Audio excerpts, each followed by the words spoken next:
एक बार पुनः आप सबको बुधवार के शाम के बाइबल अध्ययन में आपका स्वागत है और हम प्रभु यीशु मसीह के नाम में आप सबका अभिवादन करते हैं। आपको याद होगा पिछले बुधवार को हमने पहला यूहन्ना उसका पहला अध्याय खत्म किया था और हमने देखा था कि सहभागिता का मतलब क्या है और किस प्रकार से परमेश्वर जो ज्योति है और वो किस प्रकार से मुझे और आपको चाहता है कि हम और आप ज्योति में चले और हमारी सहभागिता आपके साथ हो। सच है, अंधकार और ज्योति का कोई रिश्ता नहीं है और मुझे और आपको एक प्रार्थना करनी चाहिए कि हम ज्योति को पहचान सकें और ज्योति के साथ अपने जीवन में चल सकें। अनेकों बार लोग कहते तो हैं और इसीलिए यूहन्ना इन्हीं को लिख रहा है, उन लोगों को लिख रहा है जो ये कहते हैं कि हम विश्वासी हैं, प्रभु को जानते हैं। आज हम यही चीज को देखेंगे, लेकिन वो ज्योति में चलना पसंद नहीं करते। कहते तो हम ज्योति में चलते हैं, लेकिन वास्तविकता से उनका जीवन ज्योति में नहीं है।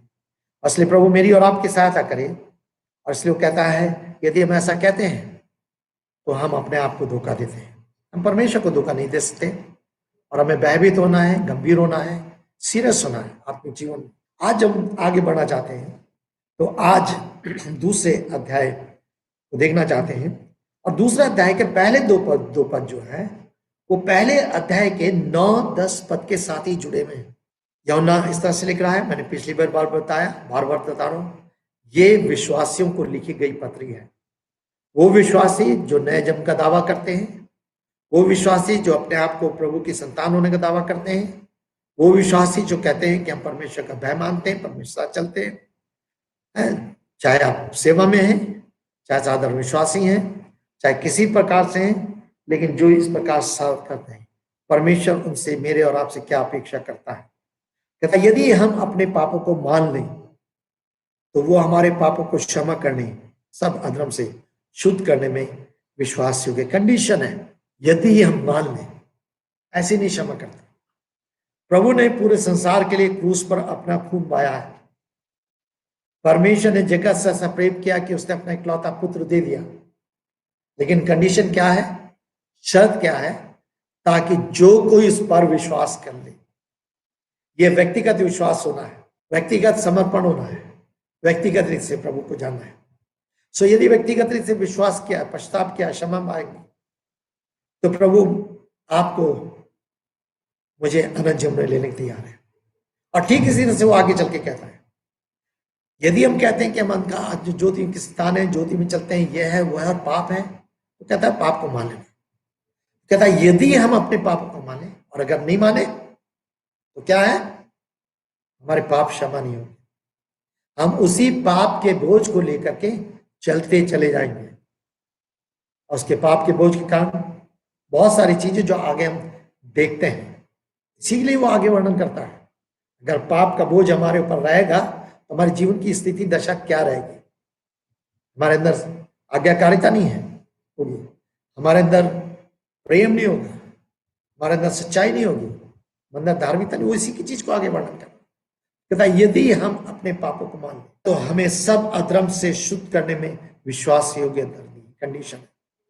दूसरी बात, यदि हम कहें कि हमने पाप नहीं किया, हमने पाप नहीं किया, इसका मतलब क्या है, नहीं मैं तो बहुत धर्मी हूं, नहीं मैं तो बहुत अच्छा हूं, मैं चर्च जाता हूं, बाइबल पढ़ता हूं, दशवांश देता हूं, ये करता हूं, वो करता हूं, गवाही देता हूं, लोग मेरे पीछे बहुत हैं। नहीं नहीं, एक सच्चा विश्वासी वो है जिसके जीवन में पाप उसको कायल करेगा।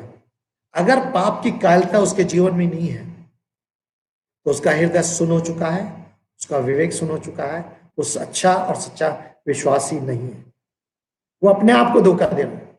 और आज संसार में कितने ऐसे हैं, और मुझे और आपको सचेत होना है, मुझे और आपको सचेत होना है। हमसे गलती हो सकती है, हमसे अपराध हो सकता है, लेकिन अगर व्याकुलता आती है तो हमें परमेश्वर के सामने अपने आप को दीन करना। तो क्या कह रहा है वो, यदि हम कहें कि हमें पाप नहीं तो उसे झूठा ठहराते हैं और उसका वचन हमें नहीं। क्या परमेश्वर को झूठा ठहराते? पिछली बार हमने देखा था, नहीं ठहराते, परमेश्वर को झूठा नहीं ठहराते। तब आगे दूसरे अध्याय में, हे मेरे बच्चों मैं तुम्हें ये बातें इसलिए कहता हूं। कितना प्यारा लगता है वो बच्चों करके संबोधित करता है। लगभग 7 बार वो बच्चों बच्चों बच्चों बच्चों करके संबोधित करता है। पहले पद में 12 पद में बच्चों, 28 पद में बच्चों, फिर तीसरा अध्याय के 7 पद में, 18 पद में, 4 अध्याय के 4 पद में, 5 अध्याय के 21 पद में घर में निशान लगाएगा, बार बार बच्चों बच्चों बच्चों।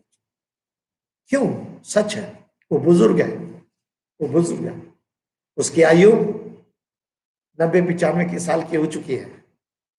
कुछ समय बाद वो संसार से चला जाएगा। वो उन विश्वासों से प्यार करता है और इसलिए वो उसका ऐसा संबोधन है जो घनिष्ठता को दिखाता है, एक प्रेम को दिखाता है, उसकी भावनाओं को दिखाता है। और ये बहुत ही सुंदर शब्द है बच्चों, इंग्लिश में आए चिल्ड्रन। मैं तुम्हें ये बात इसलिए लिख रहा हूं कि तुम पाप ना करो, पाप को मुझसे मत खेलो, पाप को अपना मित्र मत बनाओ, पाप को अपने जेब में लेके मत चलो। आपके मन में, आपके मस्तिष्क में, आपके सोच में, आपके भावना में पाप ना हो, तुम पाप ना करो। एक विश्वासी का सबसे बड़ा कर्तव्य यह है कि उसको अपने जीवन को पाप से बचाए रहना है। एक जागृति का जीवन है, एक सचेतता का जीवन है, एक सावधानी का जीवन है। परंतु यदि कोई पाप करता है, यदि किसी से पाप हो जाता है, हमारी मनसा यह है, हम पाप नहीं करना चाहते, हम क्रोध नहीं करना चाहते, हम द्वेष नहीं करना चाहते, हम झूठ नहीं बोलना चाहते, हम छल नहीं करना चाहते, हम धोखा नहीं देना चाहते, घमंड नहीं करना चाहते। फिर भी यदि हो जाए, क्यों? क्योंकि हमारा स्वभाव मानवीय स्वभाव है और पुराना स्वभाव और नया स्वभाव संघर्ष करता है। पौलुस भी इस बात कहता है, जो मैं करना चाहता हूं वो मुझसे नहीं बनता पड़ता है, और जो मैं नहीं करना चाहता वो मुझसे हो जाता है। ऐसी दशा में करने वाला मैं नहीं, लेकिन पाप जो मुझ में बसा हुआ है, कौन मुझे इस पाप से आजाद करेगा? उसकी पुकार है, जानता है। इतना अच्छा प्रचारक होने के, शिक्षक होने के बाद, परमेश्वर की बहुत निकटता में रहने के बाद उसकी ये कराना है। मैं और आप तो उसके जूते के बंद खोलने के लायक भी नहीं है, तो मेरी और आपकी कितनी कराना होनी चाहिए। और वो मुझे और आपको सचेत करता है, कहता है पाप ना करो, परंतु यदि पाप हो जाए तो पिता के पास हमारा एक सहायक है। हमारे पिता के पास एक सहायक है, और सहायक कौन है? अर्थात यीशु मसीह जो धर्मी है। यीशु मसीह जो धर्मी है। दूसरा पद, वो स्वयं हमारे पापों का प्रायश्चित है, और हमारा ही नहीं वरन समस्त संसार के पापों का, वो हमारे पापों का प्रायश्चित है। उसने क्रूस पे मेरे और आपके पापों को ले लिया है, प्रायश्चित किया है। उसने पाप के लिए दंड को सहा है, वो प्रायश्चित कर चुका है। इसीलिए यूहन्ना 17 अध्याय में जब वो अपनी दसमनी भाग की प्रार्थना में था, तो वो प्रार्थना करता, प्रभु इनको पाप से बचाए रखना, इनको अपने वचन में बनाए रखना। इस प्रकार की प्रार्थना करता है वो, मेरे और आपके लिए प्रार्थना कर। वो जानता है, उस समय जानता था मैं और आप मनुष्य हैं, और वो जो क्रूस पर बहा हुआ लहू है वो आज भी मेरे और आपके लिए उपलब्ध है। मैं बड़ी दीनता और नम्रता के साथ जाता हूं, मेरे पिताजी, मेरे प्रभु यीशु मसीह, मैं आपका धन्यवाद करता हूं। आपने उस पाप के लिए मेरा प्रायश्चित चुका है। आज मेरे जीवन में यह है, क्रोध है, कड़वाहट है, जलन है, ईर्ष्या है, धोखा है, छल है। आप मुझे क्षमा कीजिए, मेरे पाप को शुद्ध कीजिए। कितना अच्छा हो कि जब आप परमेश्वर के पास आकर बच्चों की तरह रोना सीख जाए। कब था जब आपने अपने पाप को लेकर बच्चों की तरह रोना सीख गए? आप उस समय सोचिए, जब आपका बेटा, आपकी बेटी अगर कोई गलत कर देता है और उसको लगता है कि गलत करता है, गलत कर दिया उसने, उसको नहीं करना चाहिए, तो जब माँ के पास आता है, बाप के पास आता है, पिताजी मेरे से गलती हो गई, मुझे क्षमा कर दीजिए, मैंने गलती करी है, मेरे से फलानी चीज टूट गई, आपने मना करता फिर भी नहीं माना। आप क्या करते हैं? आप उसको गले लगाते हैं, उचकारते हैं, बेटा ठीक है मैंने तुझे माफ किया, बात तो संतावना देते हैं। हम तो मनुष्य हैं, कई बार हम समझते भी नहीं, कई बार उनको दूसरा व्यवहार करते हैं, लेकिन कई बार हम ऐसा करते हैं। पर वो तो परमेश्वर, वो तो सब कुछ जानता है, मेरे और आपकी निर्बलताओं को जानता है। पर क्या हम उस बच्चे के समान उस प्रभु के पास आते हैं या उसी पाप को लेकर चलते रहते हैं और वो बढ़ता चलाता है, और हमारा ही नहीं वरन समस्त संसार के। तो यहां पर 10 पद से लेकर के 2 अध्याय के दूसरे पद तक पाप के प्रति हमारा व्यवहार क्या है, पाप के प्रति हमारा सोच क्या है, पाप के प्रति हमारा उपचार क्या है। उपचार हमारा प्रभु यीशु मसीह है जो हमारा प्रायश्चित है, और हम प्रभु का धन्यवाद दें, वो ऐसा डॉक्टर है।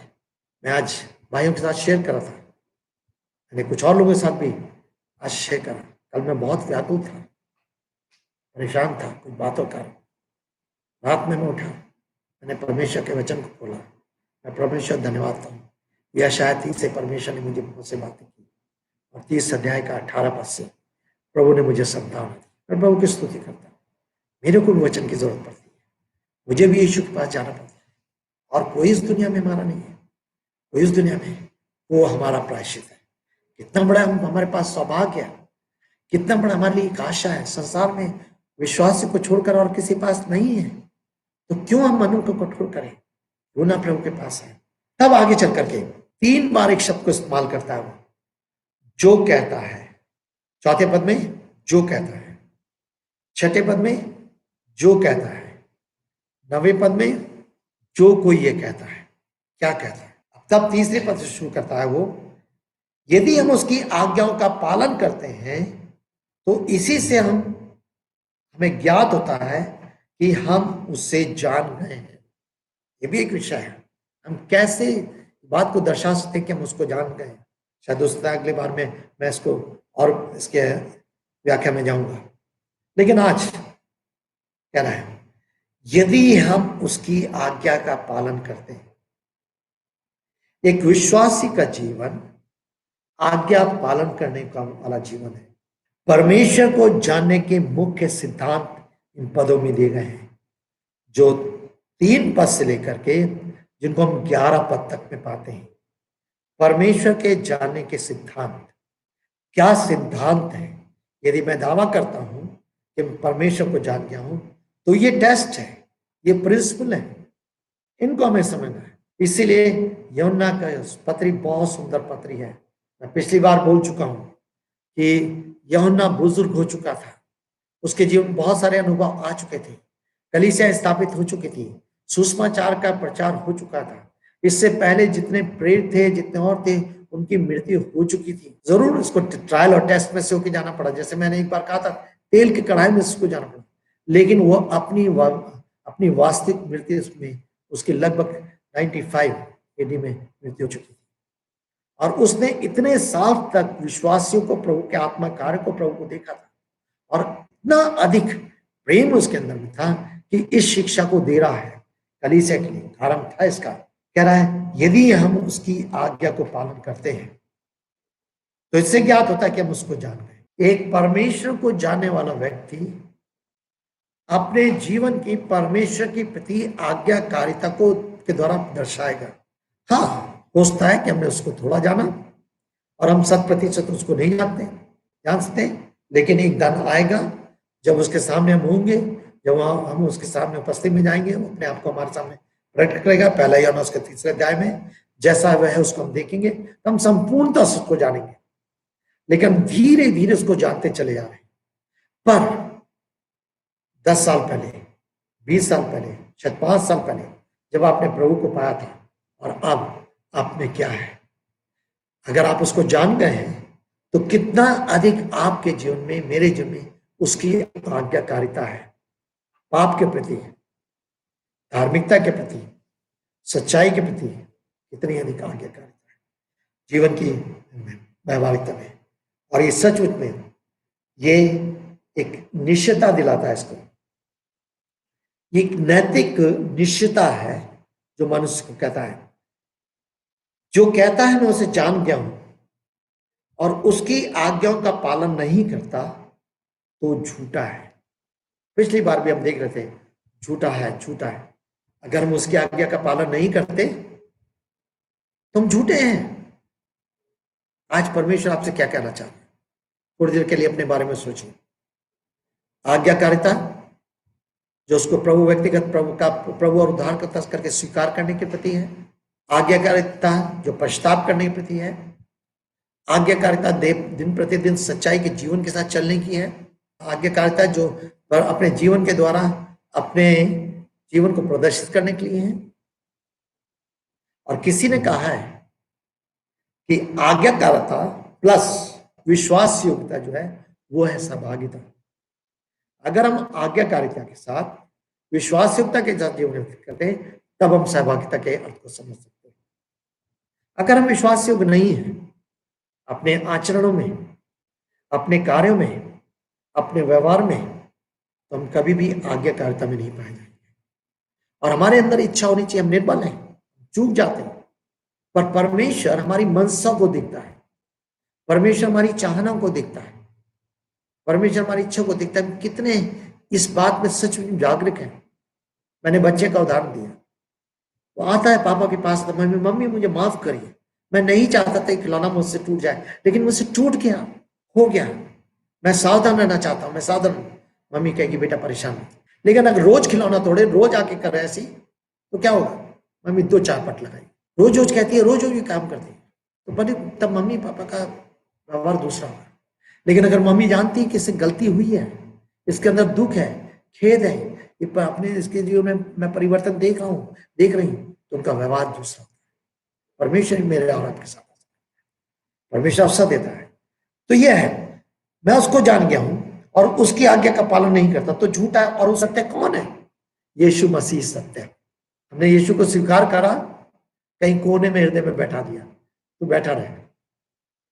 आप क्या कई बार मेहमान आते, मेरे भी कई बार मेहमान आते, हम कमरे में बुलाते हैं, कोने में बैठा देते, बैठे वहीं चाय ऑफर कर देते, वहीं पर खाना खिलाते हैं।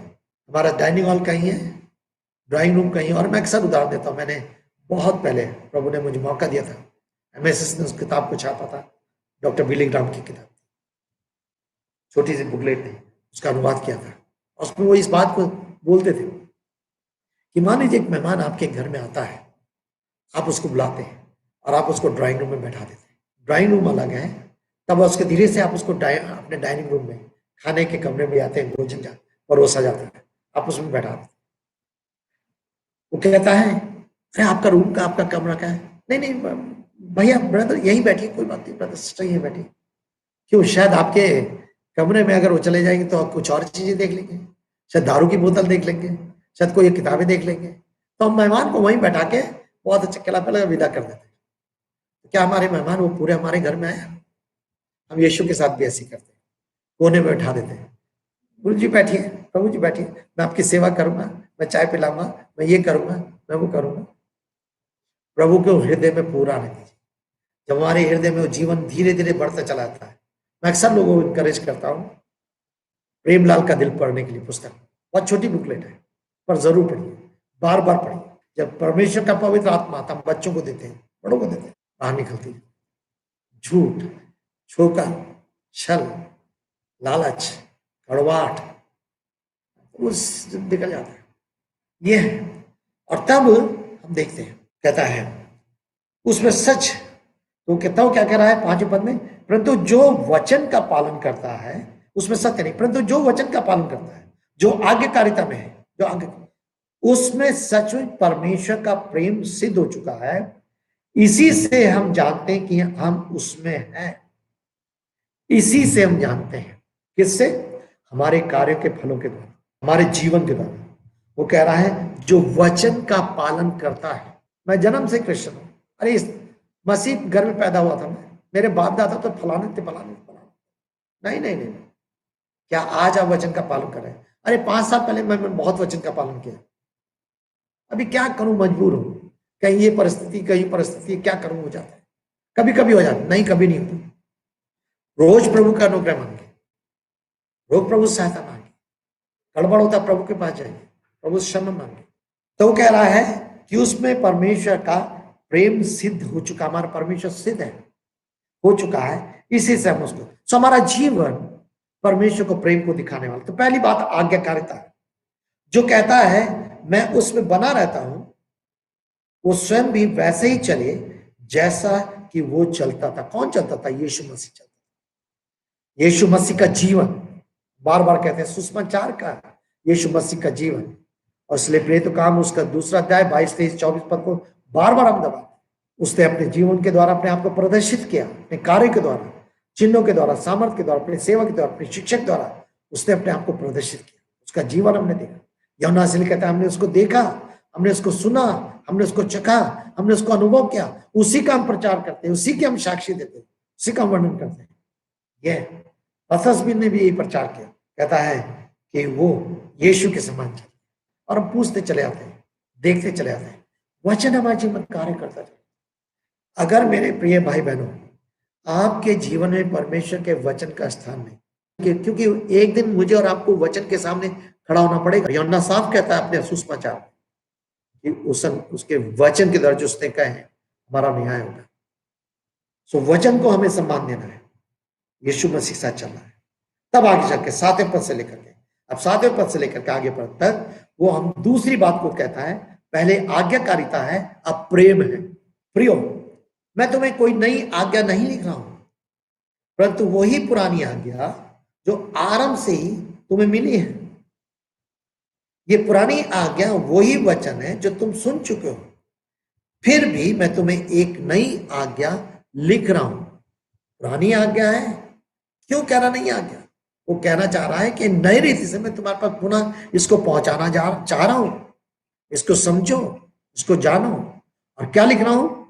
जो उसमें और तुम में सत्य है, जो उसमें अर्थात परमेश्वर में, प्रभु में और तुम में सत्य है, क्योंकि अंधकार मिटता जा रहा है और सत्य ज्योति चमक रही है।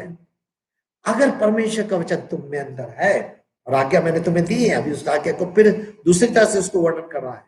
आज्ञाकारिता का जीवन तुम्हारे अंदर होना है, लेकिन अगर तुम आज्ञाकारिता का पालन करते हो तो परमेश्वर की ज्योति तुम्हारे अंदर चमकती जाएगी, तुम्हारा जीवन पवित्र बनता चला जाएगा। लोग तुम्हारे जीवन को देख करके दूसरी बात करेंगे। मैं और आप किसी के लिए भी कुछ समय तक झूठी बात फैला सकते हैं, लेकिन ज्यादा लंबे समय तक वो झूठ सामने आ जाता है। लूका उसका 12 अध्याय के 2 पद में लिखा है, कुछ ऐसा नहीं जो ढपा हो और खोला ना जा सके। कई बार हम सोचते हैं ना, अरे मैं गड़बड़ कर ली, कौन देखा? कोई नहीं देख रहा, लेकिन वो खुल जाता है, किसी न किसी तक खुल जाता है। और इसलिए मुझे और आपको सावधान है, डर होना चाहिए, सचेत होना चाहिए। और वो कह रहे हैं, आज्ञा लिखा है और उसमें तुम सत्य है, क्योंकि अंधकार मिटता जा रहा है। अगर आपके जीवन में ज्योति चमक रही है तो धीरे धीरे वो अंधकार को मिटाएगी। पवित्र आत्मा अगर आपके जीवन में कार्य कर रहा है, धीरे धीरे फैलता चला जाएगा, प्रकाश फैलता चला जाएगा और ज्योति प्रज्वलित होती चली जाएगी।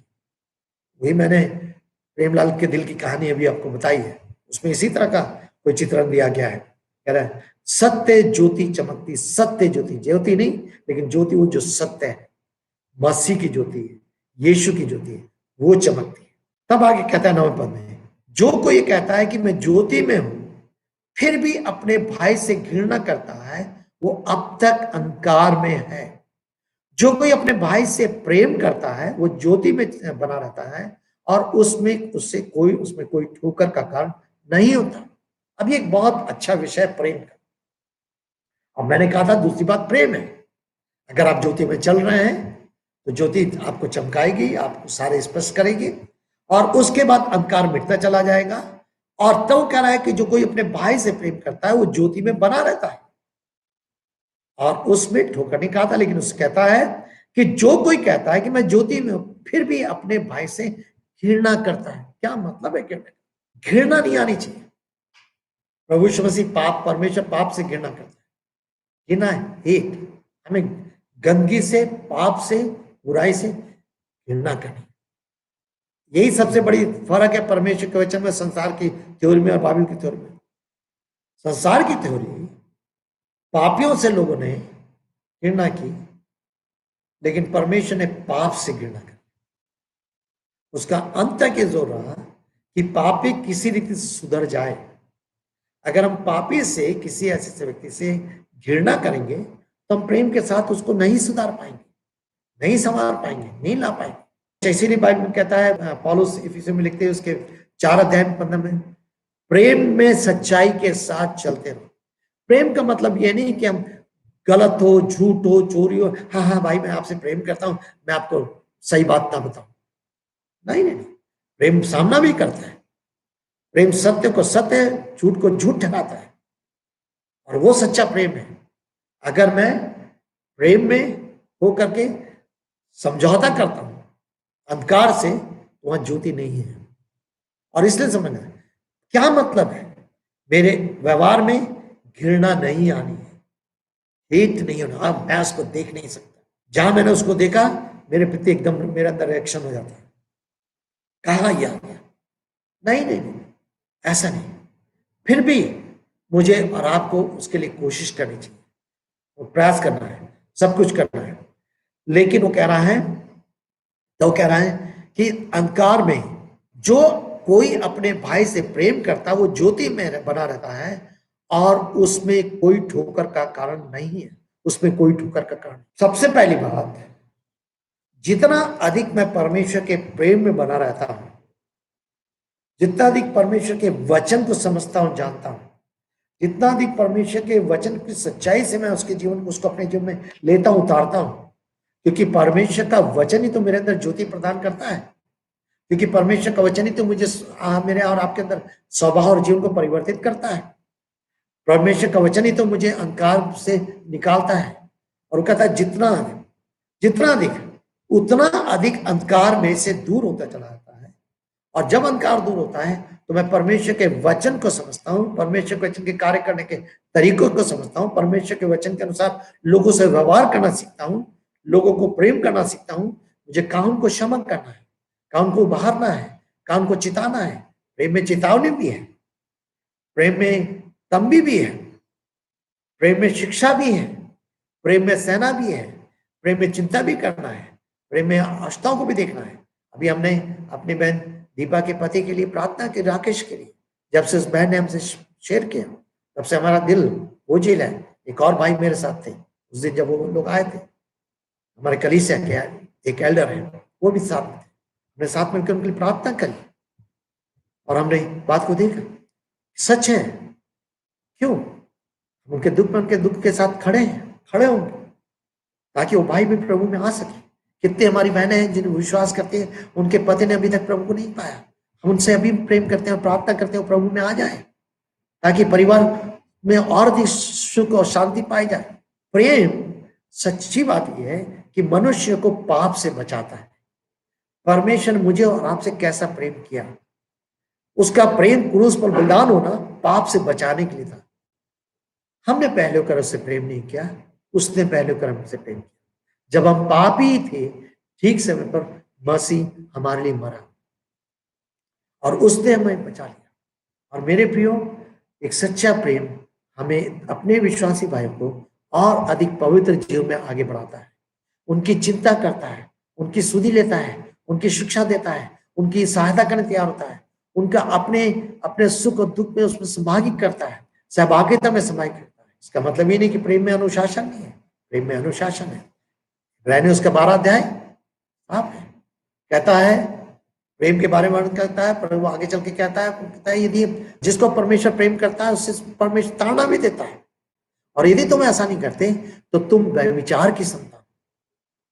इब्रानियों 12 पढ़ के देखिए, इब्रानियों का लेखक उसको समझाता है, उसको स्थल को समझना हमें, और हमें परमेश्वर सामने आना है। सो प्रेम हमें निर्माण करता है, प्रेम दूसरे का बोझ उठाना सिखाता है, प्रेम एक नाव में धीरे धीरे साथ मिलकर चलना आगे बढ़ाता है, प्रेम विश्वास करता है, प्रेम आगे बढ़ाता है। कह रहा है परंतु जो कोई अपने भाई से घृणा करता है वो अंधकार में है और अंधकार में चलता है और नहीं जानता कि वो कहां जा रहा है। उसका रास्ता गड़बड़ा जाएगा, हो सकता है उसके आगे चल के गड्ढा आ जाए, हो सकता है आगे चल के कांटे को हो जाए, हो सकता है कि वो गिर जाए, कुछ और हो जाए, है ना, क्योंकि अंधकार ने उसकी आंखें अंधी कर दी हैं। अंधकार में उसकी आंखें। और मेरी प्रिय, बहुत ही भयंकर और भयानक है। हम आगे चल के अगले बुधवार को इस स्थल पर आएंगे, क्या यूहन्ना वास्तविक रीति से समझाना चाह रहा है। अब आगे चल के हम 18 पद से पढ़ेंगे, हम उस बात को समझने की कोशिश करेंगे आने वाले बुधवार को। लेकिन तब उसके बाद तुम देखना है, तो क्या प्रश्न क्या है कि हम अगर प्रेम की बात करते हैं तो कैसा प्रेम हमारा, हम प्रेम की बात करते हैं। प्रेम दूसरे की चिंता करता है, आत्मिक रीति से, भौतिक रीति से, मानसिक रीति से, शारीरिक रीति से। हमारी आशाएं पूरी हो रही हैं, शादी नहीं हो रही, बेटी की शादी हो जाए, ये मिल जाए, नौकरी मिल जाए, ऐसा कर जाए, वो कर जाए, ये झूठा है।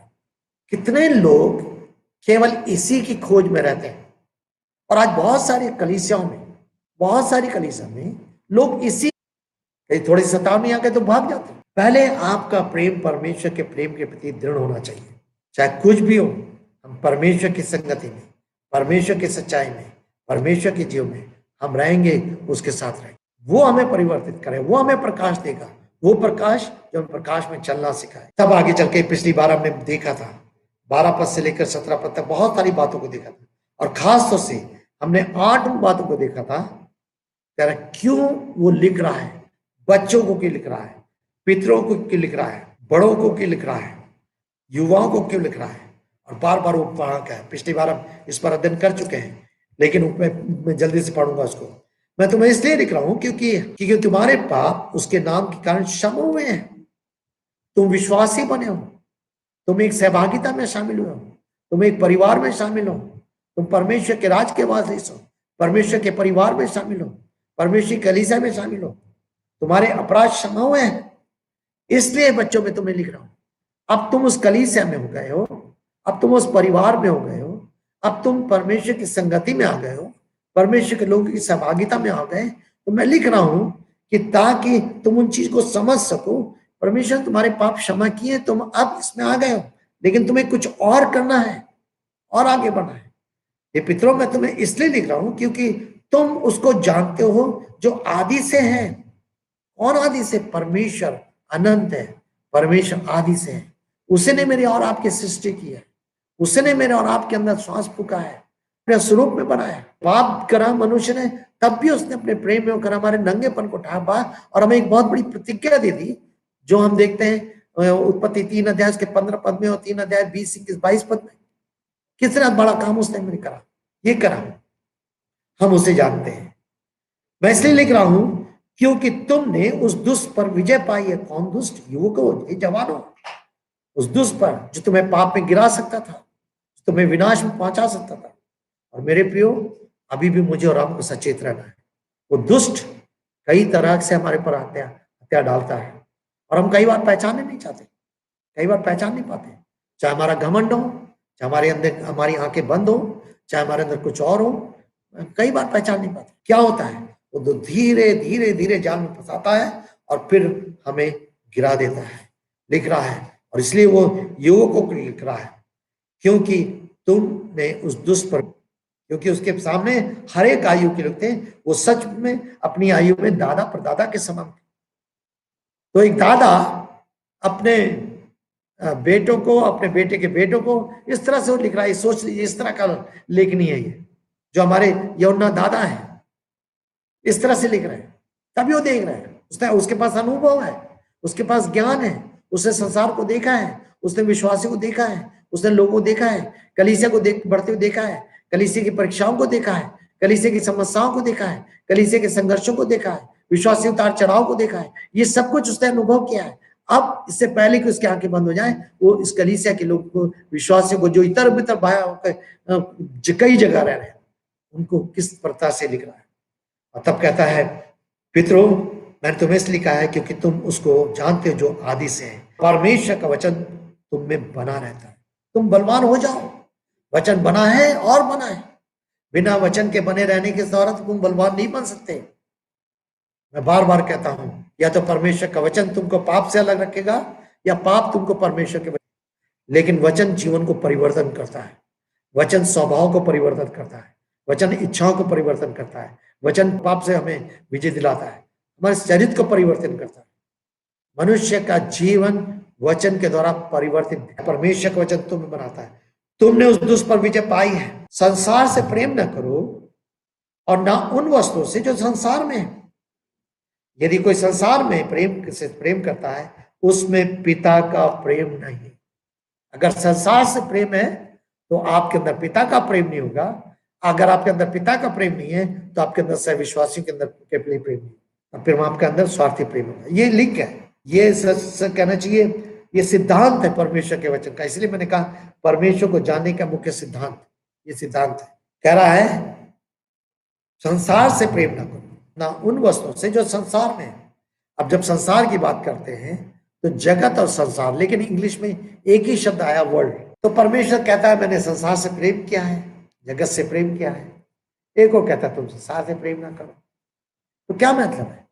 दो चीजें। जब जगत का इस्तेमाल करता है, संसार का, जब कहीं परमेश्वर लोगों का इस्तेमाल करता है और कहीं संसार की वस्तुओं का इस्तेमाल करता है, तो परमेश्वर लोगों से प्रेम करने के लिए मना नहीं कर रहा, क्योंकि शुरू से सिखा रहा है लोगों से प्रेम करो, लोगों विश्वास से प्रेम करो। विश्वास से हमारा प्रेम सबसे पहले विश्वासियों के प्रति प्राथमिकता होनी चाहिए। अगर वो विश्वास ही नहीं है, कलीसिया में नहीं है, भटक रहा है, दूर जा रहा है, झूठी शिक्षा में जा रहा है, जो कुछ जा रहा है, आपकी जिम्मेदारी नहीं। लेकिन तब आगे करके क्या कहता है? यदि संसार में प्रेम करता तो उसमें परमेश्वर पिता का प्रेम नहीं। संसार की वस्तुओं से, संसार के कार्यों से, संसार की इच्छाओं से, संसार के जीवन से, संसार के स्वभाव से, सारी बातें, बहुत कुछ है। और शैतान बहुत चतुर है, गरजने वाले सिंह के समान भी है, जिसको आसानी से पहचान जाते हैं, लेकिन कई बार बड़ा सुंदर स्वर्गदूत का रूप धारण करता है जिसको आप नहीं पहचानते। बहुत सुंदर है। कितने जवान लोग गिर जाते हैं अपनी दोस्ती में, कितने जो गिर जाते हैं संसारिकता में, क्योंकि शायद स्वर्गदूत के समान वो सामने आ गया, आप बह गए। अच्छा होता आप प्रार्थना करते, परमेश्वर सामने ठहरते, उससे आप मांगते, उसकी अगुवाई करते, तो आपको सही कदम उठा। लेकिन तब 16 पद में, क्योंकि वो जो सब संसार में अर्थात शरीर की अभिलाषा, आंखों की अभिलाषा, जीवन का अहंकार पिता की ओर से नहीं परंतु संसार की ओर से। यही 3 बातें थी जो अदन की वाटिका में शैतान आदम और हवा के सामने लाया था। क्या है? शरीर की अभिलाषा, आंखों की अभिलाषा, देखने में बहुत अच्छा है, खाने में बहुत सुंदर है, बुद्धि प्रदान कर देगा। जीवन का अहंकार, मैं वहां पहुंच जाऊंगा, मैं परमेश्वर के तरफ लग जाऊंगा। अहंकार जो है ना, एक अहंकारी व्यक्ति अपने अहंकार को नहीं पहचान पाता। इस बात को ध्यान रखिए।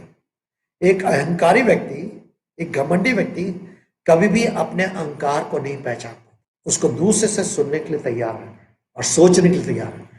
चाहे मैं हूं, चाहे आप हो, हमेशा में तैयार है। और घमंड विनाश का कारण होता है। मत्ती उसके 4 अध्याय में प्रभु यीशु मसीह साथ आई, अरे तू भूखा है 40 दिन से, पत्थर को तू रोटी क्या है? शरीर के अभिलाषा। फिर उसको यीशु मसीह को सारा वैभव दिखाया, तू मुझे झुककर प्रणाम कर, मैं तुझे। कहेंगे नहीं नहीं नहीं, नहीं, लेकिन चाहते हैं, क्योंकि दूसरे से कंपटीशन है। उसके पास ही तो मेरे पास होना चाहिए, नहीं तो मेरी सेवा बेकार है। लोग मुझे कैसे समझेंगे? ये पादरी का शब्द है ना, इतना खराब हो गया है, लोगों ने इतना गंदा कर दिया इसको, सुन सुन के अगर ना कहो पादरी को तो उनको बहुत चोट पहुंचती है। कहता है आंखों की लालसा, जीविका का अहंकार, क्या मेरा और आपका जीवन, उस प्रेम का जो सच्चा प्रेम, पवित्र प्रेम परमेश्वर का उसका है, क्या मेरा और आपका जीवन बातों के अनुसार है तो परमेश्वर का वचन सिखाता है। कितना अधिक परमेश्वर का वचन मुझ में और आप में बना हुआ है, फलवंत है। प्रभु मेरी और आपकी सहायता करें। जब हम इस पत्री में धीरे धीरे आगे बढ़ रहे हैं, हम और कुछ बातों सीख सकें। अगली बार प्रभु ने चाहा हम देखेंगे एक और खास कारण क्यों यूहन्ना इस पत्र को इस तरह से लिखता हुआ आगे बढ़ रहा है, क्योंकि उन्हीं के बीच में कुछ ऐसे लोग थे जिनको पहचाना जरूरी था, जिनको जाना जरूरी था। और मुझे और आपको इन अंतिम दिनों पहचाना है। अगली बार आप जरूर पढ़ के रहिएगा, तैयार रहेगा। 2 अध्याय उसका 18 पद से लेकर के 3 अध्याय के बल्कि 12 पद तक अगर पढ़ सकेंगे तो अच्छा रहेगा, हम आगे चलेंगे। परमेश्वर मेरे और आपकी सहायता करें। परमेश्वर वचन पर आशीष दे। आइए प्रार्थना करें।